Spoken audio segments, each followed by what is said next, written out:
Oi, pessoal, tudo bem? Meu nome é Ana Luísa Andrade. Eu vou apresentar um trabalho que foi feito em conjunto com o Ivo Gavião Prado, com a Ruane Casarim e com o Paulo dos Santos Pompeu. E o título do nosso trabalho é Migração Vertical Diária de Peixes em trechos com características diferentes em uma cascata de reservatórios. Bom, a migração vertical diária, o MVD, é um movimento sincronizado que ocorre na coluna d'água, em que os organismos geralmente se movimentam para cima na coluna d'água ao anoitecer ou ao pôr do sol, e se movimentam para baixo na coluna d'água ao amanhecer ou ao nascer do sol. Existem registros em que várias espécies de peixes e de zooplâncton realizam essa movimentação, e ela acontece como uma resposta aos estímulos químicos e físicos do ambiente que eles estão inseridos. Bom, a nossa área de estudo é na bacia do Rio Grande, em um trecho em que a gente tem um trecho de rio livre do Rio Grande desembocando no reservatório de Camargos. Existe a contribuição de um trecho também livre do rio Airuoca.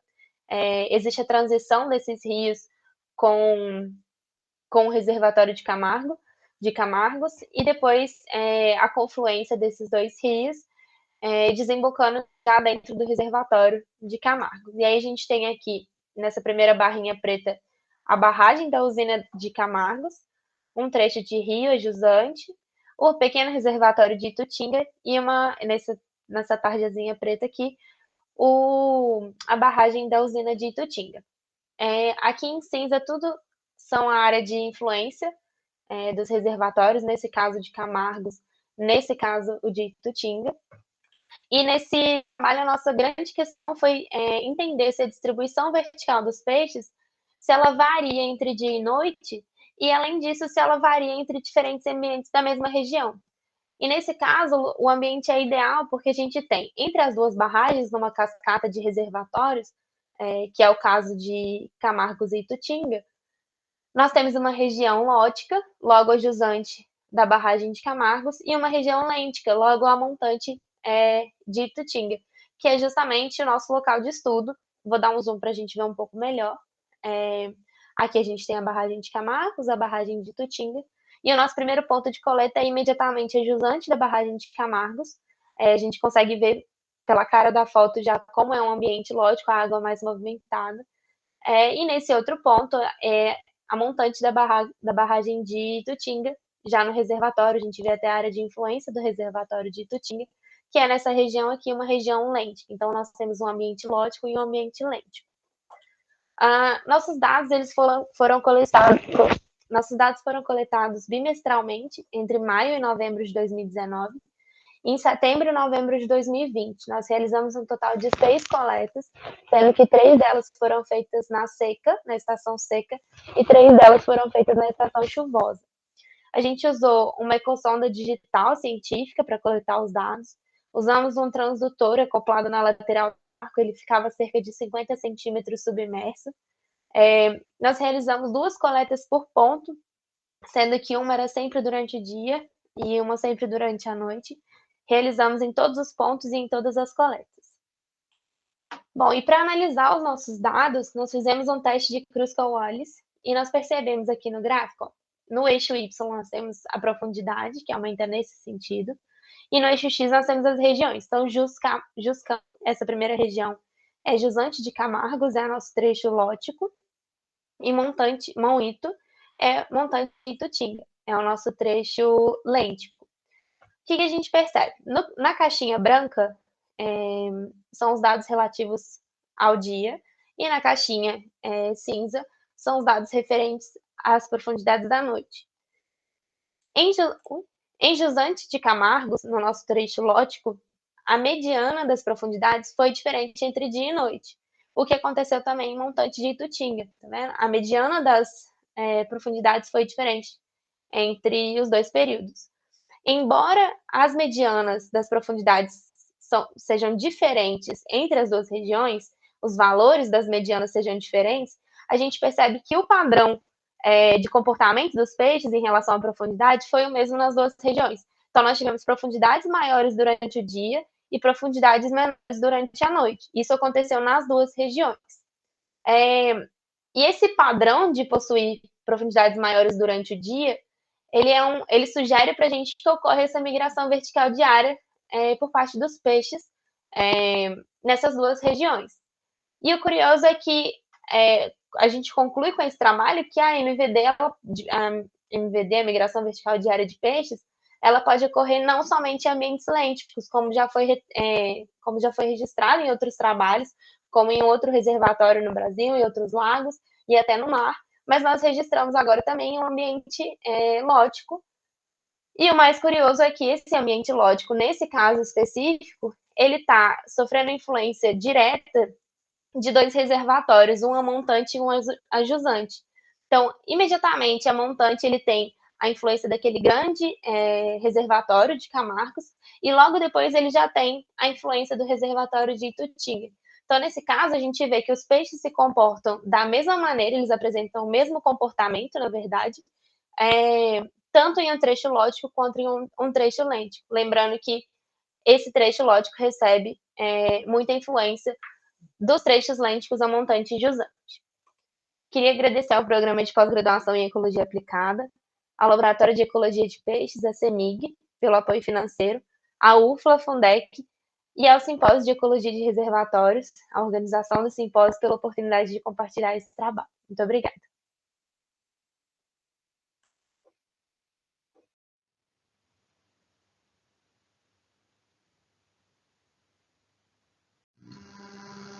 Olá pessoal, como vai? Meu nome é Douglas Ticiani, sou mestre em Conservação e Manejo de Recursos Naturais pela Universidade Estadual do Oeste do Paraná, e é com satisfação que eu venho apresentar para vocês o trabalho que a gente submeteu ao Simpósio de Ecologia de Reservatórios. Esse trabalho foi desenvolvido com parceiros da própria universidade, da UniOeste, do Programa de Pós-Graduação em Conservação e Manejo de Recursos Naturais, que são os colegas Ana Cristina Ribeiro e a professora doutora Rosilene Luciana de Lariba, além da doutora Crisley Larentes, da Universidade Estadual de Maringá, e da doutora Débora Reis de Carvalho, da Universidade Federal de Lavras. O trabalho se intitula Cascata de Barragens com Sistema Operacional a Fio d'Água, promove a homogeneização das características funcionais da ictiofauna, o caso de um rio de Planalto no sul do Brasil. Bem, modificações de hábitat, de conectividade e fluxo hidrológico são grandes ameaças aos ecossistemas aquáticos globais e à biodiversidade a eles associada.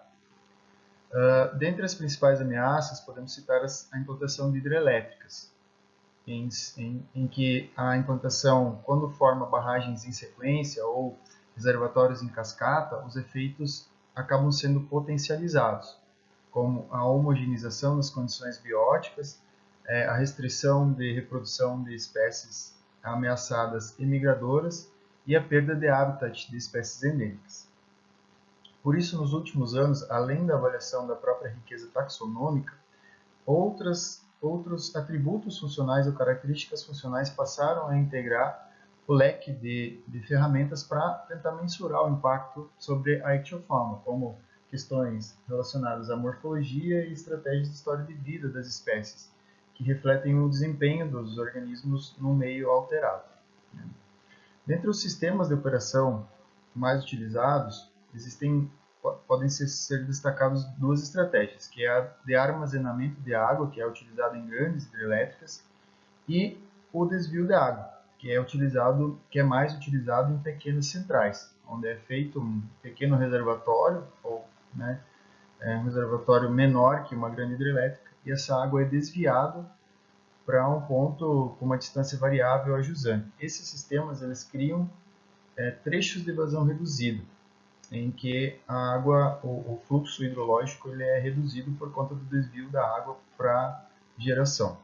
Por isso, o nosso objetivo foi investigar as variações espaciais da diversidade funcional e características funcionais da ictiofauna em um gradiente longitudinal de uma cascata de barragens com sistema de operação de desvio. Nosso estudo foi desenvolvido no Rio de Planalto, no estado do Rio Grande do Sul, sul do Brasil, na bacia hidrográfica Taquari-Antas. Nós avaliamos 11 pontos amostrais distribuídos ao longo da área de influência de 3 hidrelétricas, sendo que foram avaliados 3 pontos em áreas de transição a montante dos reservatórios, 3 pontos nos reservatórios, né, um ponto em cada reservatório, 4 pontos nas alças de vazão reduzida, ou nos trechos de vazão reduzida, tem um ponto a mais, que é esse S3 e o S4, que são justamente para avaliar a influência de uma cachoeira natural que tem nesse trecho, para ver se ela surte alguma importância nos nossos resultados. Além disso, foi avaliado um ponto, o S6, no principal afluente que deságua nesse complexo de hidrelétricas.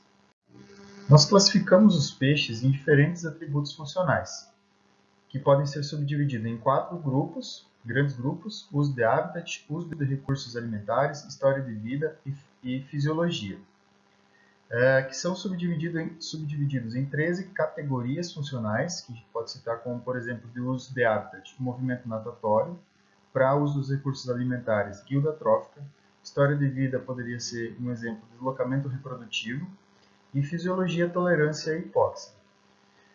Além disso, a gente subdividiu novamente em 56 traços funcionais, como, por exemplo, movimento gimnotiforme, ou seja, que utiliza a nadadeira anal como principal ferramenta locomotora; detritívoros, como exemplo para a guilda trófica; deslocamento reprodutivo migrador; e intolerante à hipóxia.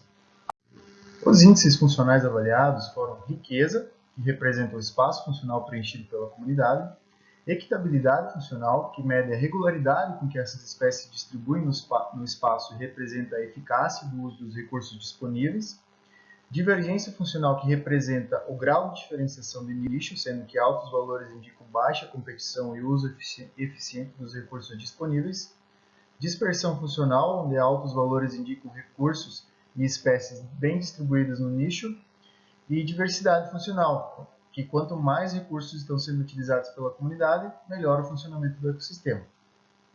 Já os traços funcionais foram avaliados através da média ponderada da comunidade, ou CWM, que, segundo alguns autores, apresenta informações melhores sobre a relação da estrutura da comunidade e o funcionamento do ecossistema. As diferenças espaciais, tanto nos índices quanto nos traços funcionais, foram testadas através de análises de variância, seguindo pressupostos estatísticos. Quando o P foi menor ou igual a 0,05, aplicamos o teste post-hoc, também segundo pressupostos estatísticos, e todas as análises foram realizadas no programa R. Dentre os índices funcionais, apenas riqueza e equitabilidade apresentaram diferenças espaciais, sendo que a riqueza variou no espaço nos pontos P4, que é um trecho de vazão reduzida, e o P9, que é uma transição, ambos os ambientes na seção intermediária do complexo. E a equitabilidade variou nas seções montante e jusante do complexo, sendo menor no P2 e maior no P11, já emergindo um dos principais resultados do estudo. Eu digo isso pois, quando avaliamos os traços funcionais, a gente observou que o P1, a montante do complexo, e o P11, a jusante do complexo, foram os pontos que mais apresentaram divergência entre si. Além disso, o P2 também, que é situado a montante da barragem mais a montante do complexo, também se mostrou diferente do ponto a jusante, sendo que em todos os casos, o P11, a jusante do complexo, apresentou traços funcionais maiores do que os ambientes de montante. Além disso, o ponto 1 e o ponto 6, que é o ponto de afluente, apresentaram diferença no uso de habitat marginal, sendo que o P6, afluente, apresentou maior abundância de espécies marginais. Com isso, foi possível concluir que as características funcionais mais afetadas foram aquelas relacionadas à exploração de habitat por espécies detritívoras, especialmente o uso dos recursos alimentares e o formato do corpo, bem como o tipo de movimento natatório. E os nossos resultados também demonstraram que a cascata de barragens atua na homogeneização funcional da ictiofauna nos trechos intermediários e reflete principalmente alterações físicas de habitat. Muito obrigado pela atenção, um ótimo evento a todos e até a próxima. Um abraço.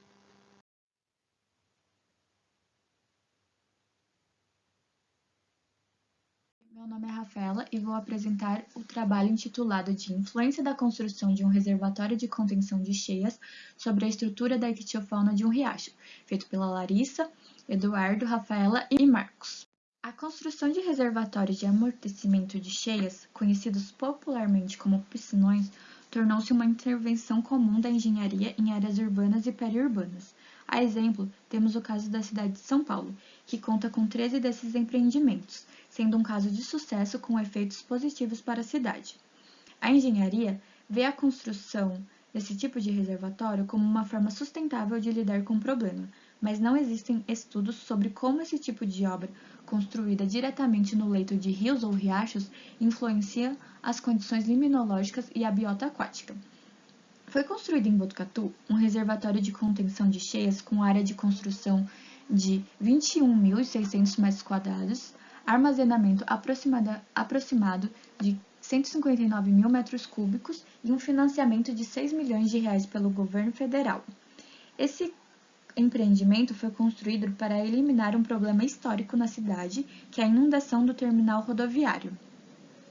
Dentro desse contexto, temos que esse estudo buscou verificar os efeitos ecológicos da implementação de um reservatório de contenção de cheias sobre um córrego do relevo de cuesta basáltica em Botucatu, São Paulo. Foram mostrados 3 locais: P1, a montante, que é um riacho com sombreamento, P2, que é o próprio reservatório, e P3, que é um riacho com paisagem urbana, nos meses de julho e novembro de 2020, períodos de seca e chuva, respectivamente. Para a qualidade de água, foram feitas medidas in situ com sonda multiparâmetro e coletas de amostras de água que posteriormente foram analisadas em laboratório. Para a coleta de ictiofauna, foram utilizados rede de arrasto manual, peneira e puçá, com esforço de 10 lances por apetrecho e local. Para os resultados das variáveis liminológicas do Oriba, a temperatura e o oxigênio dissolvido ganharam destaque.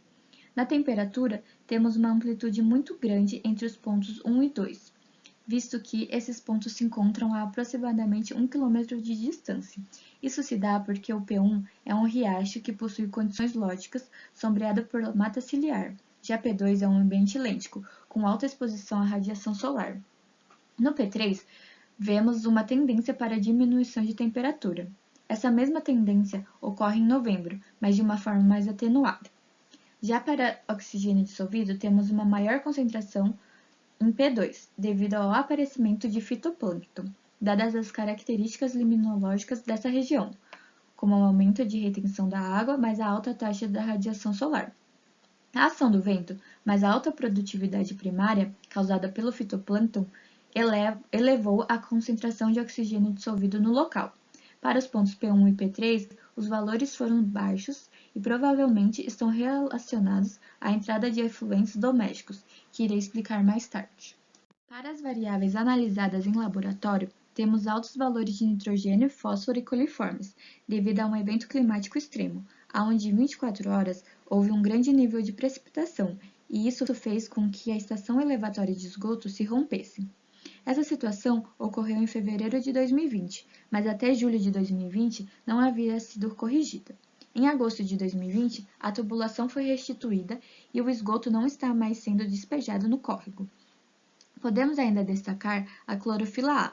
Em julho, o P2 apresenta uma elevada concentração. O fitoplâncton presente no ambiente é responsável por esse fenômeno.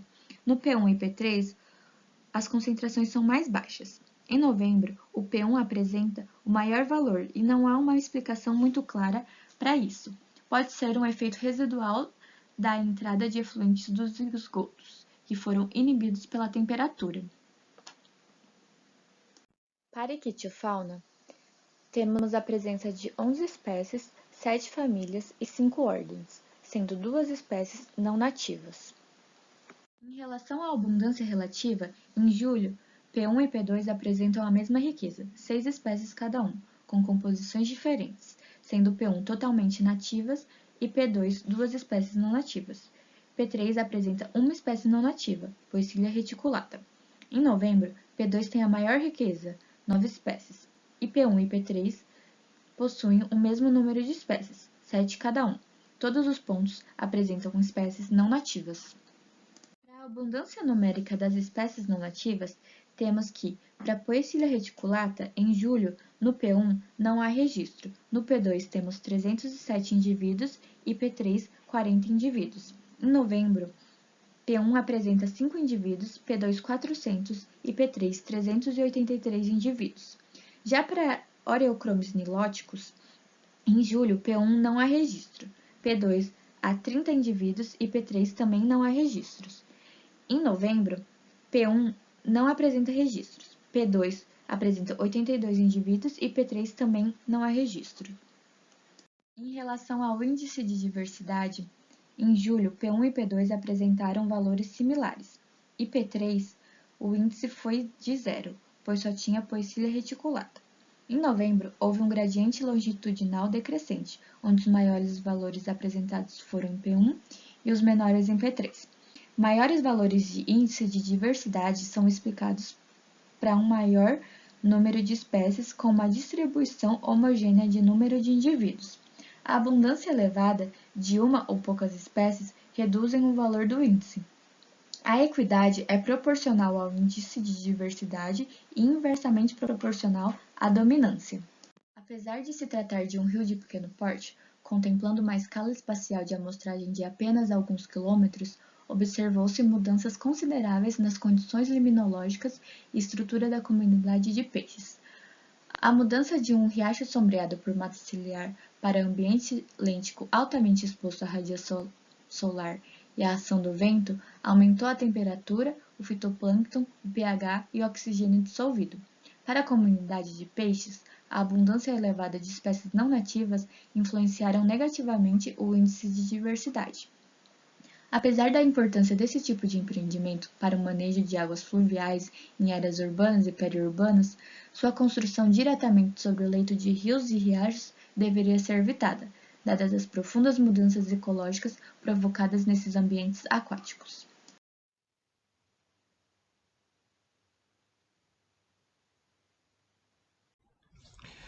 Eu me chamo Wagner Sampaio e vou apresentar para vocês o trabalho intitulado Introdução de espécies no Rio Verdinho, bacia do Rio Paranaíba, hidrelétricas como facilitadoras da dispersão e estabelecimento de espécies não nativas. Bom, a bacia do Rio Paranaíba compõe o sistema hidrográfico do Alto Rio Paraná, que se destaca por drenar áreas de Cerrado e Mata Atlântica, que são dois hotspots da biodiversidade brasileira, e banhar três importantes estados aí do Brasil: Mato Grosso, Goiás e Minas Gerais, além do Distrito Federal. A bacia do Alto Paraná tem uma ictiofauna estimada em mais de 300 espécies, sendo que a ictiofauna da bacia do Rio Paranaíba é estimada em cerca de 160 dessas espécies descritas por Alto Paraná. O Rio Verdinho, que é um afluente do Paranaíba e foco deste trabalho, incorpora mais de 50% da ictiofauna estimada para a bacia do Rio Paranaíba.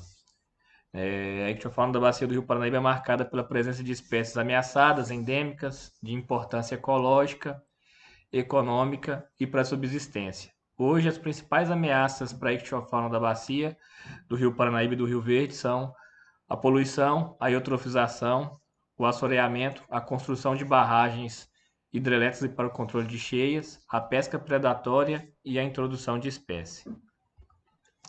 A bacia do Rio Paranaíba e do Rio Verdinho eles são reflexos dos processos de antropização que atingem a bacia do Alto Rio Paraná, com destaque principal para os barramentos hidrelétricos. Hidrelétricas provocam mudanças muito complexas nos cursos hídricos, e os peixes são talvez os componentes bióticos mais afetados por esses empreendimentos. Somados ainda aos efeitos dos barramentos sobre a ictiofauna, temos a exploração inadequada dos recursos pesqueiros, a introdução de espécies que acabam agravando a perda de biodiversidade local. O objetivo desse trabalho foi levantar e as espécies não nativas presentes na bacia do Rio Verdinho e a sua distribuição. Esse estudo ocorreu entre os anos de 2011 e 2021, nos municípios de Serranópolis e Itarumã, no estado de Goiás.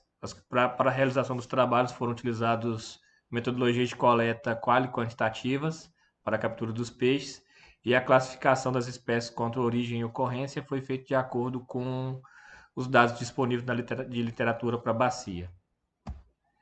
Bom, ao longo desses 10 anos de estudo, foram capturados 115 espécies, sendo que dessas 83 são nativas e 32 introduzidas.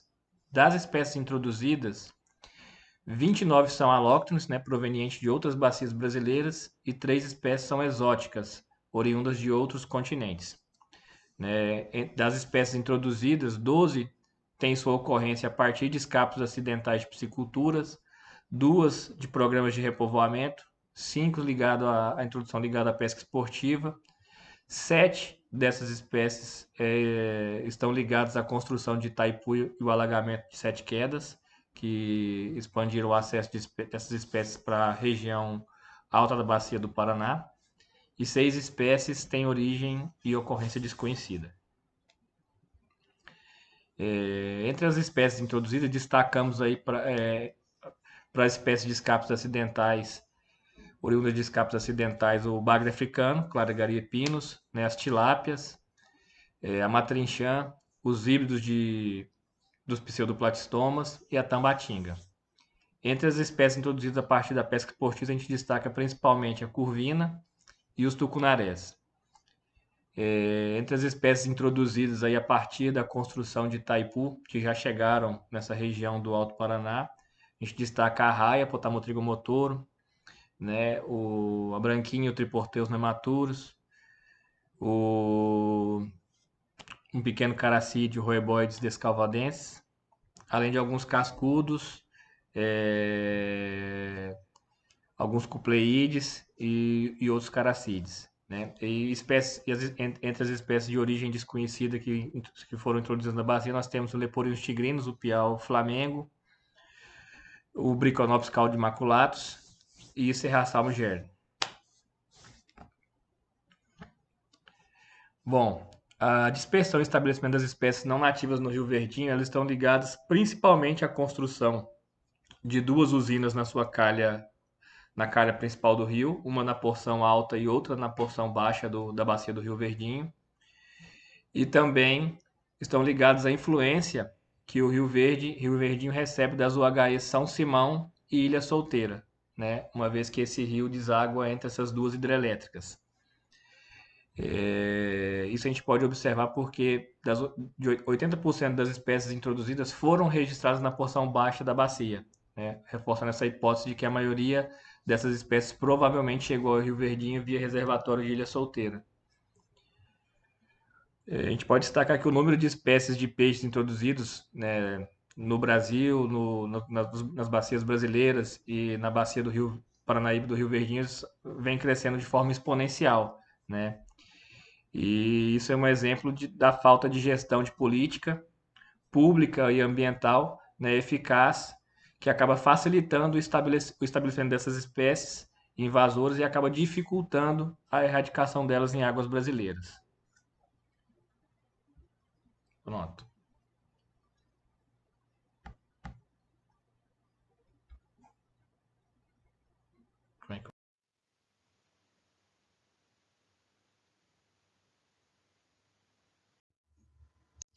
Olá, eu me chamo Rodrigo José de Paula e vou falar sobre a dinâmica de pesca em ambientes sob influência de barragens hidrelétricas do Baixo Rio Doce.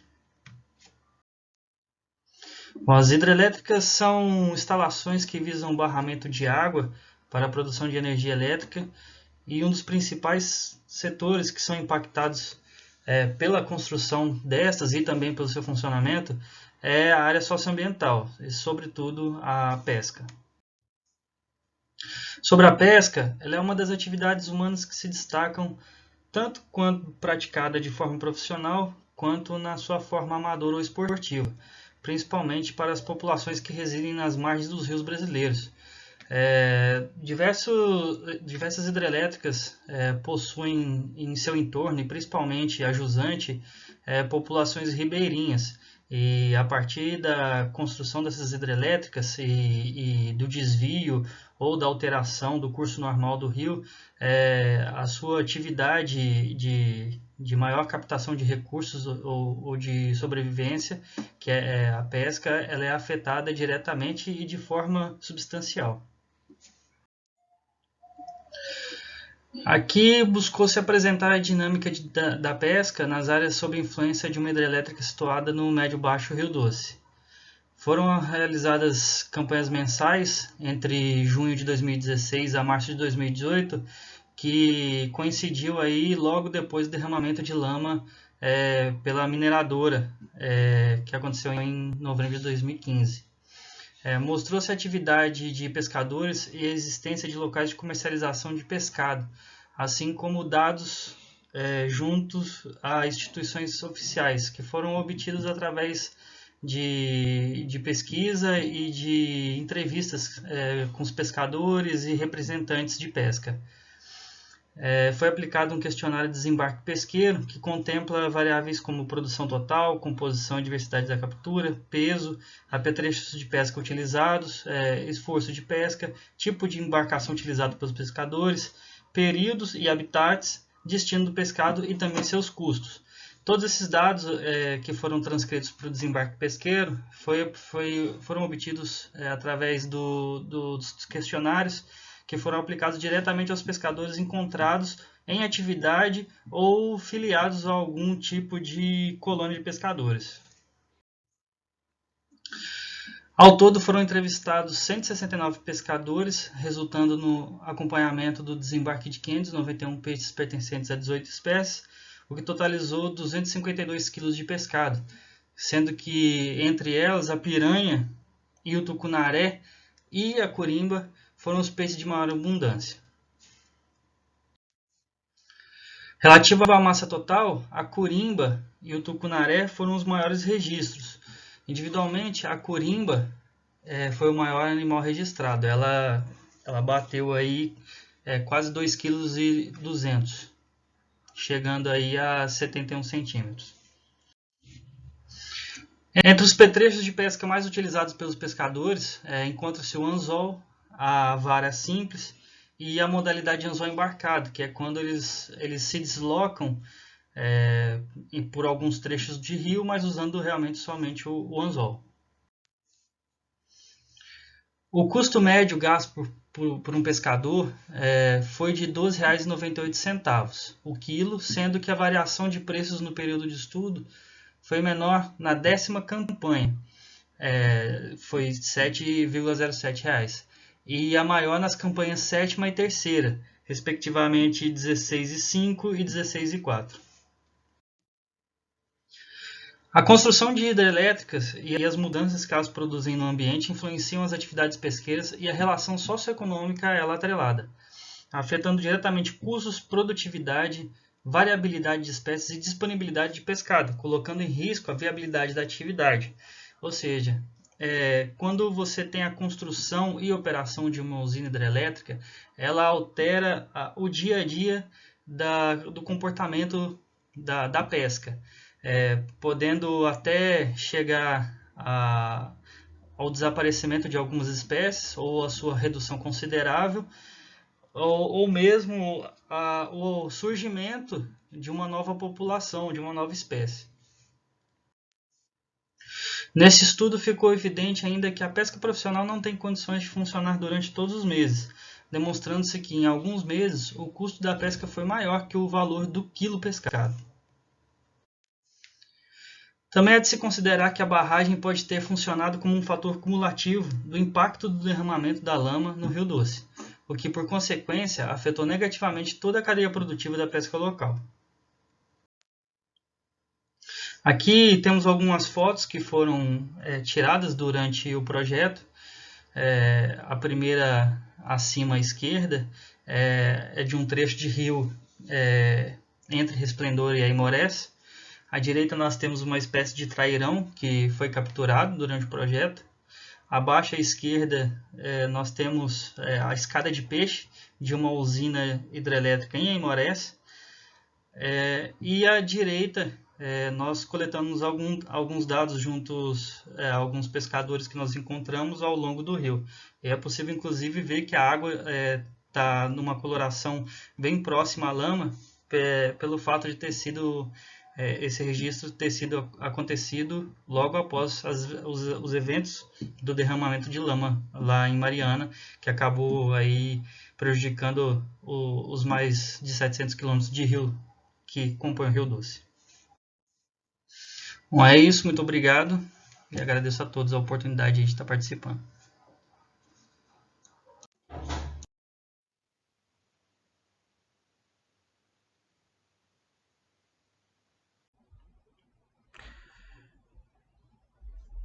eu for apresentar o trabalho intitulado A Ictiofauna dos rios Paraibuna e Preto, diversidade para a bacia do Paraíba do Sul, Sudeste Brasil, de autoria da Patrícia Giongo, Frederico Belei e Wagner Sampaio.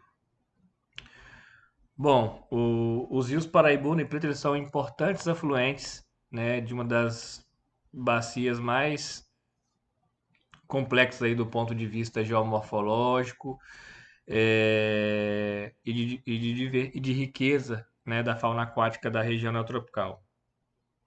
Essas bacias se destacam pelo processo histórico, né, do uso e ocupação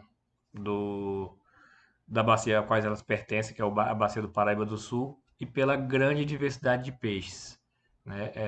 A bacia do Paraíba do Sul hoje abrange 3 estados, né, e drena aí regiões de Mata Atlântica, que é um dos hotspots de biodiversidade.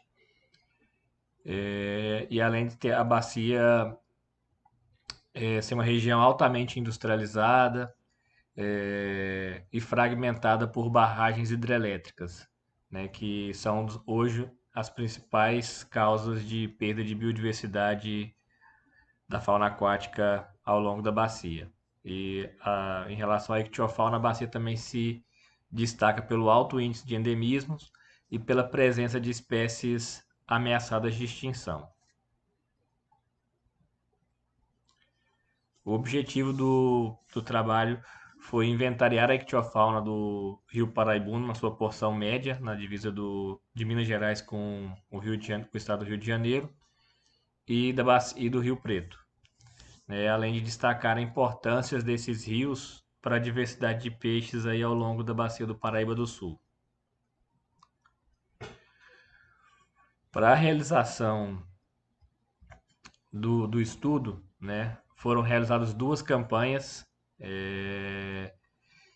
contemplando as estações de seca e de chuva, isso no ano de 2010. As amostragens aconteceram em 6 estações amostrais, distribuídas aí no Rio Preto e no Rio Paraibuna, e para a realização das coletas foram utilizadas metodologias específicas para a coleta de peixe, metodologias qualitativas e quantitativas, como coletas com rede de espera, pulsars e peneiras, rede de arrasto, tarrafas e espinhéis. Bom, ao longo das 2 campanhas foram coletados 260 indivíduos distribuídos em 38 espécies. Destaca-se, a presença de espécies de importância comercial, econômica, ecológica, para a subsistência ao longo da bacia do Paraíba do Sul, principalmente as espécies migradoras e as espécies endêmicas e ameaçadas de extinção. Entre elas a gente pode destacar a Iubricopalinos, uma espécie ameaçada, migradora, o Hipomáchicos morbinopsis, uma outra espécie migradora nativa, muito comum na bacia, que ocorre em grandes abundâncias, e o destaque especial para o Stechnaderidium paraibe, que é o surubim da Paraíba, uma espécie de grande porte, criticamente ameaçada, migradora de grande distância,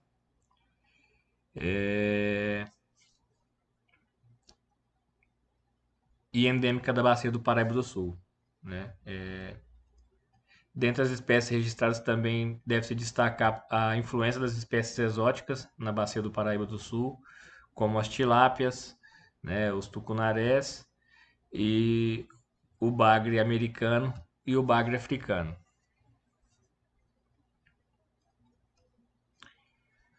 Bom, os resultados, principalmente pela presença de espécies de importância ecológica e ameaçada de extinção, como o surubim da Paraíba, a pirapitinga, demonstram que essa região do Rio Preto e do Paraibuna ainda possuem áreas em bom estado de conservação e que conseguem que ainda há registros, né, de espécies endêmicas da bacia, espécies ameaçadas, e que essa região pode ser ainda uma rota migratória importante, né, para a manutenção da diversidade de peixes da bacia do Paraíba do Sul. Essa região pode apresentar aí sítios reprodutivos, áreas de desova, né, áreas de recrutamento, que vão contribuir para a manutenção de toda a diversidade íctica da bacia do Paraíba do Sul. Uma vez que o Rio Preto, por exemplo, é um dos rios ainda na bacia do Paraíba do Sul e do Paraibuna que não se encontra barrado, é um dos poucos rios livres, né, da bacia. E isso aumenta a importância dele como área de manutenção de diversidade. Dessa forma, essa região ela pode ser considerada dentro da bacia do Paraíba do Sul uma área prioritária para a conservação da fauna aquática, né? Porque vai conseguir contribuir para a manutenção dessas espécies endêmicas e ameaçadas da bacia, como o surubim da Paraíba, a pirapitinga, né? Que apresentam aí com maior grau de vulnerabilidade. Então é isso. Agradeço, boa noite.